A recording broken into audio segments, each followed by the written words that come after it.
18 months ago, Remit made contact with the village Education Project Kilimanjaro. The charity is dedicated to improving education and reducing rural poverty in this region of Africa.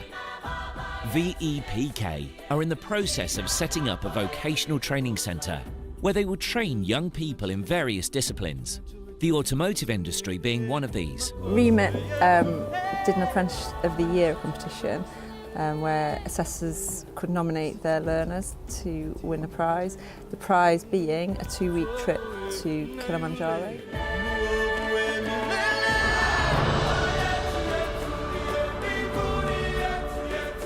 Here's Lou at Heathrow, getting her out. So when we went over there, we had a really packed itinerary where we spent time with the charity, seeing what they do. We went up to their training centre where they deliver IT training. We went to their school where they do lots of vocational qualifications like woodwork, sewing, textiles. This is your main man, this is Dilly, very important man. Nice to meet you. They've all got their names, but they have to turn round and you can see their names. And we spent time with the mamas out there, so the women of the community, and we all spent a day, or 2 days actually, with the mamas doing all of their daily chores just to see what life is like to live out in Kilimanjaro. Tell us how you're feeling then. So we've been here about an hour, I guess. I feel a lot better now, and I'm ready to explore. But on the trip up here, it was a bit close to death, actually. A little bit close to death. We was driving up this hill, and we was practically leaning over like that. So that was quite intense and scary. When we first got to Kilimanjaro, we were staying at a campsite called Chem Campsite, which is part of the charity. 5 there, 3 there. And I thought maybe it would be nice maybe for the teachers to be somewhere there and the students to be somewhere here. Everyone has got his or her own. You're spoiled. The campsite's run by the charity, so we stopped there. We were sort of given our tents, and that was pretty much our setup for the 2 weeks. Campsite are some tents in beautiful surroundings. Yeah. We don't have anywhere to sleep on or no blankets to cover a ship, but we're hoping. They're on it. I'll show you around our abode while we're just doing this. Here we go. Here's our front door. It's no ensuite actually. Okay, this is day 2 and this is our lovely breakfast. We have bananas here. We have, for some reason, I don't know how they've done it, but pancakes and toast as well. This is like a proper English breakfast. I think they're slowly weaning us into African food. It was rainy season, which got quite wet, let's say, and soggy. So we just sat here on night number 6. And you probably can't hear me because of the rain. Night 6 It's currently happening. And flooding our tents. So halfway through the trip, we actually got moved up to Katie Allen's house, which they also rent out to people for holidays and things. But that was obviously a much nicer accommodation. However, the camping, I think, was a really good experience for everyone because it kind of made you realise the sort of environment that these people are living in. If you haven't done it already, this is the palace. This is under Dilly's house. Very nice. How are the showers? It's called the palace. They call it the palace because it's a beautiful villa. To us, it's a beautiful villa. But if you look at the sort of houses and you see from some of the footage the houses that the communities live in there, that the local people live in, and then you compare that to the palace, it is like a palace to them, and it's at the top of the hill, and so it's like this palace, and it's kind of, you walk up to it and it's beautiful. It's really beautiful. So this is the view from the palace. This is the village called Mashuri, where the Chaga people live. To the left we have a track to a school. To our right we've got the mountain, Kilimanjaro. It's hidden in the clouds at the minute. The first day we sort of settled in, got used to the setup of our tents, got introduced to the toilet and wash facilities, which were interesting. Lose first experience of a toilet. So they were kind of outside shacks. Go, go, go. I'll pray for you. How's your experience, dude? I'm just really hot. Yeah, no. I still have a hat on, so yeah. Yeah, how are you doing that? I don't know. But That's crazy. When you take that off, it's just going to be some sort of like sheened bowl effect. I have been underneath. told to have a shave and take my hat off because I do end up with a brown line across the thing where I've had a shave afterwards. I think secretly you have no hair and it's just a ponytail. It is, it's just attached to the back. For 2 of the days during the 2 weeks, or 3 days possibly, we went to a site that Remit are helping to build with the charity. We're going to Niger Panda to do our first day's work of project. Working? Why are you laughing? Which is going to be the vocational training centre. So they're setting up a motor vehicle training centre out there. So we had the opportunity to go and help them to do painting at the building that they've built there, and to plant some trees around the boundaries and in the grounds.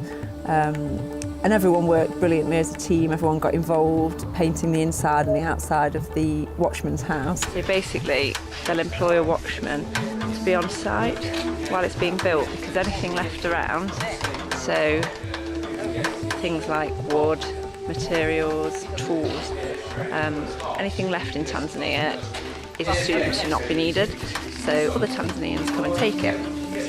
So the watchman will make sure this doesn't happen. So here's Sam doing a bit of green glossing. This is the work that the boys have done this morning. There's one. And they were kind of marked out for them, and then Daps dug away frantically to make the holes for the plants, and then the other boys were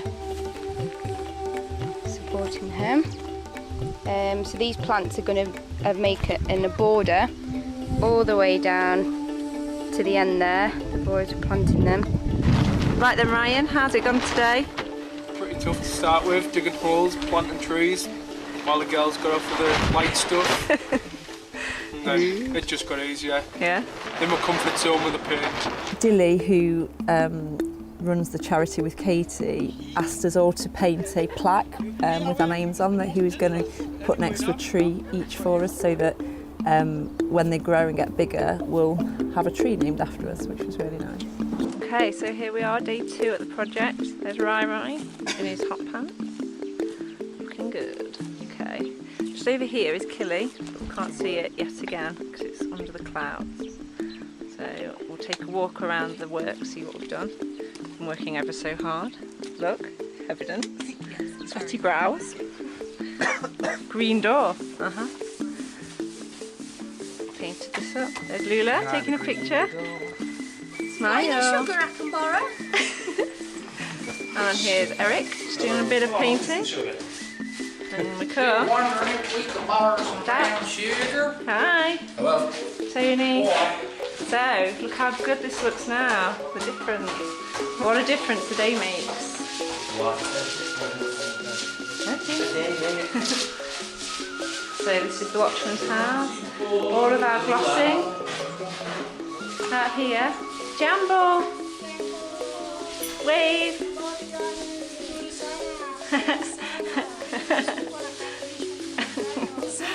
Mazongos! You cheeky!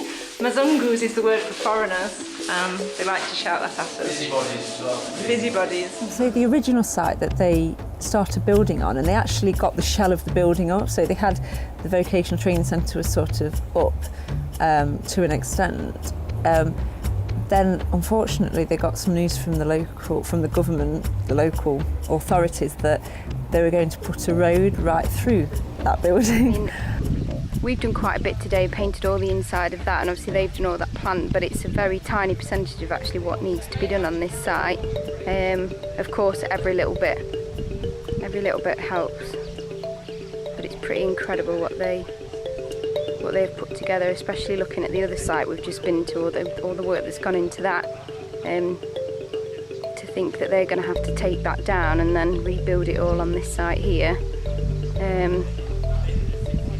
Everyone's in still incredibly good spirits off the back of that, which is incredible really, because it must have been quite disheartening. Tony, how was your day today? Fan-dabby-dosey. What did you do? We were painting the house. There wasn't actually that much to do today because we did all of it very quickly, and pole wasn't happening yesterday, the other day. We did hear today, we did hear a Tanzanian. Tanzania. He was telling you to go to Iraq, right? Yeah, because the snow was going to go Alright. Yeah, so not that much to do today, so it was a bit chilled out, which was nice. And we got pretty much everything done, which we're pretty happy about. So Good stuff. How are you? Yeah, not bad. It's been a good day. Nice and chilled out. Gonna have a shower, give Daps's hat a wash. He's got some paint on it. Like the transport in Kilimanjaro. Okay, so whereas over here we have buses and taxis, in Kilimanjaro they have things called dala-dalas, which are kind of a minibus that in this country would seat probably 10 people. Over in Kilimanjaro they don't move off on their journey until they are absolutely to capacity. And when I say to capacity, we counted one day 37 people on the dala-dala. It's 50% capacity. Spacious, lots of leg Yeah, it's quite cramped, as you can see. Basically, they don't move until pretty much the thing's absolutely full. So it gets fairly hot, and you get to know people very well in here. It's very good. They fill up the seats, and then you shove along and they fill up the seats a bit more.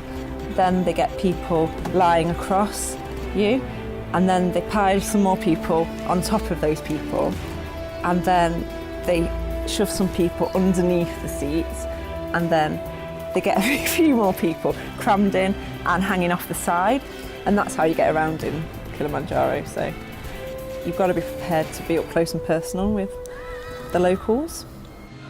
So we've come to the end of our stay at the palace. We've moved from Chum campsite to the palace as the tents were sopping wet. We were scuba diving. We're leaving soon for safari. Last day in the palace. And Marangum Tony, Mashuri. It's been fantastic so far. The people we've met are amazing people. They do stuff every day that you take for granted, and the hard work that they put into everything, it really is inspiring. Brilliant. Basically, I've enjoyed absolutely everything. I couldn't wish to have been with better people on the trip, and the people who work for the charity and the locals that we've met have all been absolutely amazing, and I've loved every second of it. It's just been great. All of it just gives you a bit of perspective, and yeah, I'm not looking forward to going home. I want to stay, definitely. Couldn't have wished for a better bunch of people to spend this with. It's fantastic. I've had a fantastic journey. People I've met, the day out with the mums was incredible. You sort of realise what actually does go on in these countries, and it's stuff you take for granted at home. Of respect for the mamas, the night that they came to the Chem campsite actually was just the highlight for me. Day 8, we've invited the mamas round for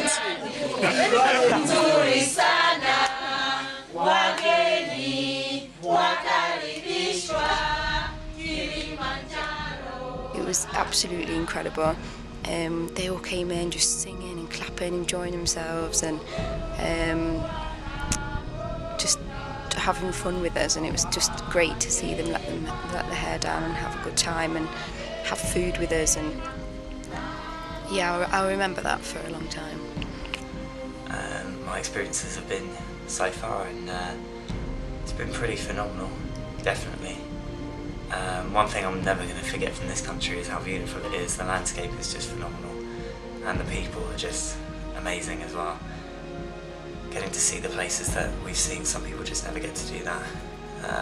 in their lifetime. So, I mean, Lake Challa, just a beautiful place, and I mean, being able to spend time with the mamas as well was just such an insight into their life.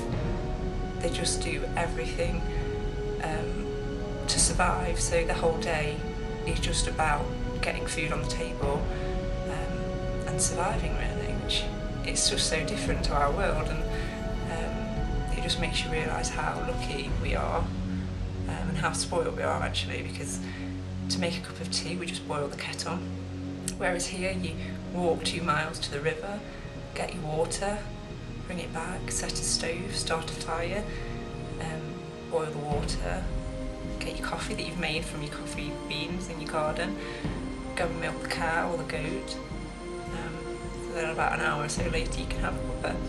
You don't really get to see that on a regular holiday. I mean, that's just amazing. They're incredible people, and they really hold the family together, as mums usually do, but even more so. I was literally just bent over for the whole day, mopping the floor, and as soon as we'd finished that, was on to the next job, bent over, cutting the grass with the handheld machetes. In between that was looking after the shop, washing clothes. The next day I was presented with a humongous pile of ironing. I didn't even have that much at home, which I had to iron. The table that we did it on was really low down, so again bent over. It was really strenuous on my back, actually. And I suppose I just had to keep reminding myself that this is their life, this is what they do every day. Like we're leaving today now, we're going on safari, which I'm incredibly excited about. But they're not. They're going to continue to do this, I suppose, for the foreseeable future. Just seeing the way some of them live is unbelievable.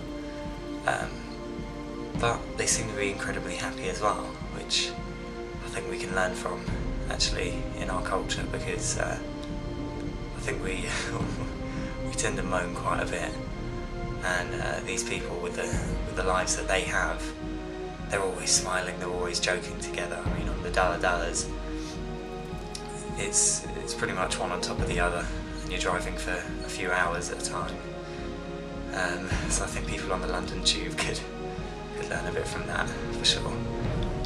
I want to thank Craig for putting my name forward and sending me out here, giving me this opportunity.